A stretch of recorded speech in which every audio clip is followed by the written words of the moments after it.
Assalamu alaikum wa rahmatullahi wa barakatuh. I'm Sir Dr. Kashif Nawaz. نن چې کوم زموږ ټاپک دی شجر نسب حضرت محمد صلی الله علیه وسلم.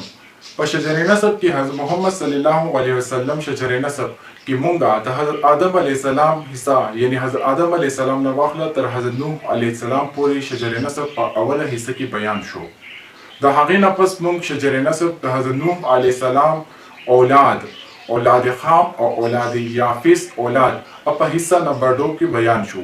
نن چې کوم زموږ شجر نسب د حصہ نمبر 3 هغه حضرت نوح علیه السلام اولاد سام بن نوح علیه السلام او سام چې کوم یو دی هغه د عربو پلارو د عربو پلار حضرت سام چې کوم دی هغه سام او سام ډیر انتهایی ښه انسان او زیاتره نبیان هم بیا د په اولاد کې راغلي دي. نو عربو پلار څوک سام او د عربو معنی هم صحرا ده. بیا عرب چې کوم دی په درې حصو کې تقسیم شوي یعنی په درې قسمه عرب دي. پیلنې ته مونږ وایو عربي بایده، دویم ته مونږ وایو عربي عاربه او درېمه حصه چې کوم دی عربي مستعربه ده. عربي بایده هغه یو عرب چې هغه قوم عاد، قوم ثمود، تسم، جدیس وغیره. عربي عاربه هغه یو قوم چې یشجب بن یارو بن قحطان د نسل نه دي. او عربي مستعربه هغه یو عرب دی چې هغه د حضرت اسماعیل علیه السلام په اولاد کې راغلی دي. هغه ته عربي مستعربه وایي. یشجب بن یارو بن قحطان نسل چې کوم دی هغه عربي عاربه دي. او نن چې کوم زموږ لیکچر دی هغه عربي بایده ده. عربي بایده څوک دی؟ اداجینن مونږ لیکچر کې چې کوم تیار کړی هغه عربي بایده دي. هغه ته قوم عاد، قوم ثمود، تسم، جدیس وغیره ممالکه وغیره. نو سام چې کوم دی د صلیب سره نکاح وتړله، د هغې نه الله تعالی دله بیا اولاد ورکړو. یو و ایرم بن سام، بل و اشوز بن سام، بل و ایلام بن سام، لود بن سام، ارفخشد بن سام. بیا د ایرم چې کوم دی دوه زامن پیدا شو، یو و اوز او بل و کاسر. یو اوز وو بل کاسر. بیا د اوز وی عاد وو. تاریخ لیکي چې د عاد چې کوم دی د قوم عاد پیلنی بادشاه عاد وو. د عربو پیلنی بادشاه څوک عاد. بل تاریخ لیکي د دنه مخکې د پلار 300 سال حکمرانی کړې ده.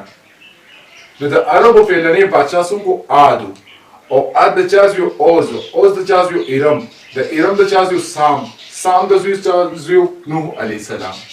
نو د عام به عاد چې کوم اولاد پیدا شوي دی هغه یو دی ایرم،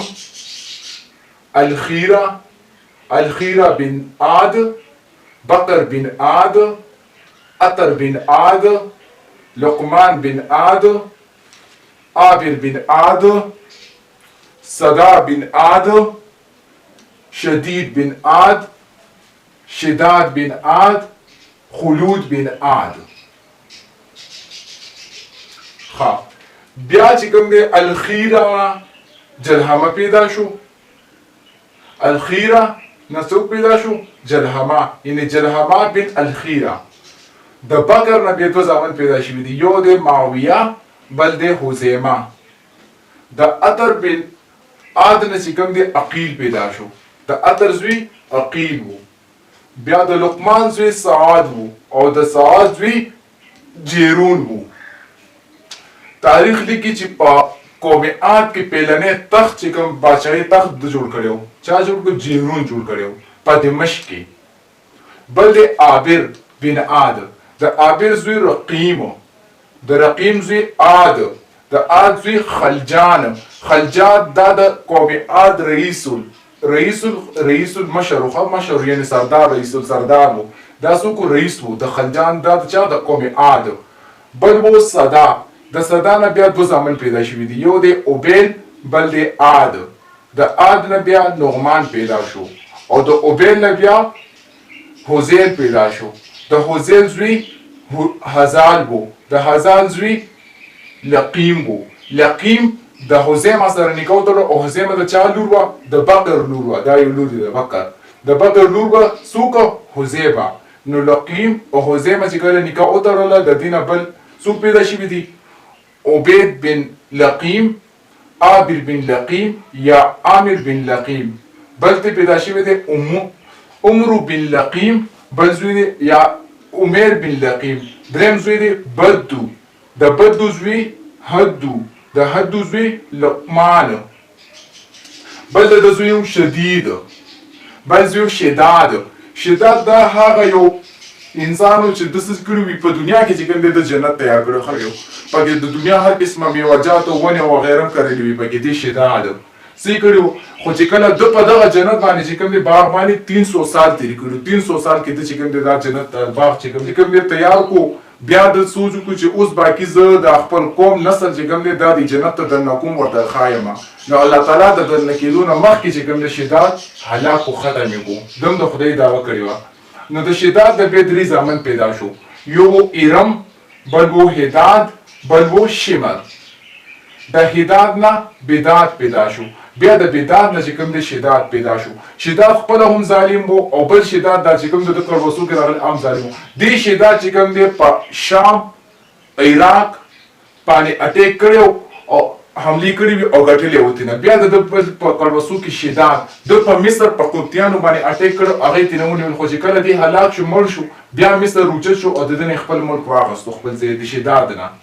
ښه بل د ده زوی نو شمر، د شمر زوی مغد یکرب، مغد یکرب او بل زوی میاد.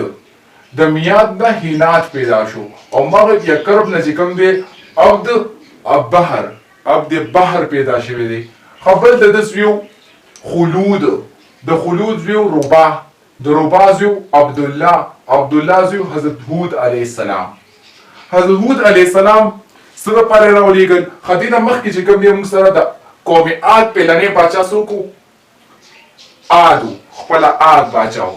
د عاد دویم باچا څوک و؟ متواتر به دغسې راتلو چې دې مړ شو په ده پسې بیا شداد باچا جوړ شو. شداد چې کله مړ شو هغه پسې شدید شو. شدید پسې چې کوم دی بیا دریم نمبر باچا څوک راغلی دی؟ ایرم. ایرم ورپسې باچا راغلی. د هود علیه السلام نه پس دا قوم بیا په شرک کې اخته شو. نو هغې شجرې نسل اوس بیانوم. د ایرم دویم زوی قاصر، د قاصر زوی سمود. څو سمود؟ سمود دو زامن وو، یو و ایرم او بل و قاصر. د سمود څو زامن وو؟ ایرم او بل قاصر. سمود چې کوم دی صالح علیه السلام قوم له چې کوم دی سمود رالیږلی و. بیا چې کوم دی د سمود څو زامن وو؟ یو زوی و ایرم او بل قاصر. د ایرم نه چې کوم دی بیا دوه زامن پیدا شوي دي. د ایرم نه څو زامن پیدا شوي دي؟ دوه. یو دی عابر بن ایرم او بل دی دوبیل بن ایرم. د دوبیل نه بیا چې کوم دی عمرو پیدا شو او د عمرو نه بیا چې کوم دی جنده پیدا شو. څوک پیدا شو؟ جنده.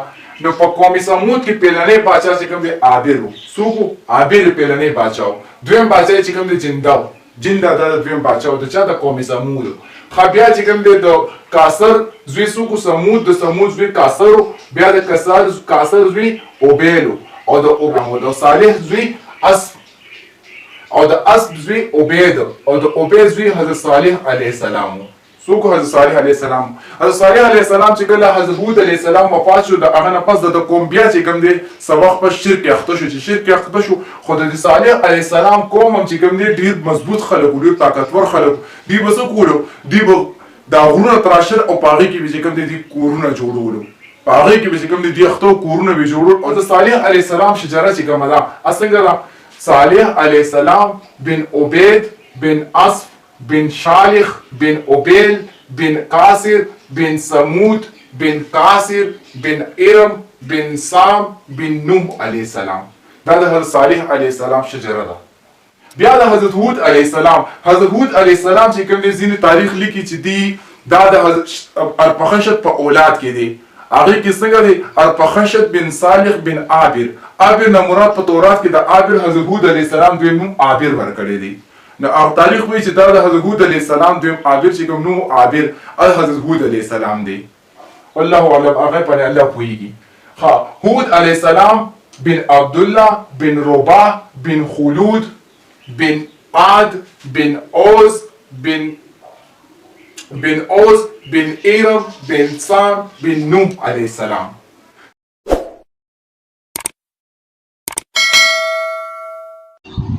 حصہ نمبر 4 ضرور وګورئ.